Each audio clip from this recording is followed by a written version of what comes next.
Hi, my name is Marissa, and today I'm going to teach you how to use the TalkTrac Wearable Communicator. This device is really good for those who cannot talk because the device can work as their voice as they push these different buttons. So there's a space for 4 different words on here, and there are 2 levels available, so you can have a total of 8 words programmed onto this device. So to change between the 2 levels, you push the 2nd and the 4th buttons together at the same time. And then to change the volume, you push the 1st and the last buttons together at the same time. So in order to program the words, you push the record button on the side of the device.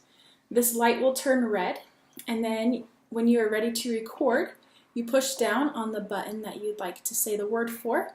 You say the word, and then you push the record button again. And then to make sure that it recorded, you'll push the button to make sure it is loud enough and clear and what you wanted. So I'll show you an example of that.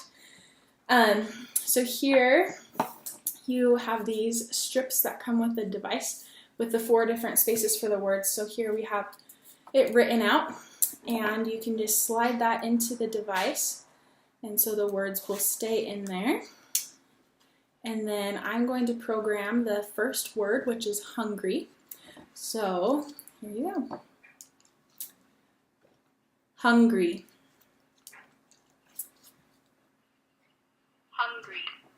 So it recorded correctly. So that's how you can check to make sure that you recorded all the words correctly. This device does need to be charged, but it comes with all the cables needed to do that. So I hope you found this video helpful, and good luck using your own TalkTrac Wearable Communicator.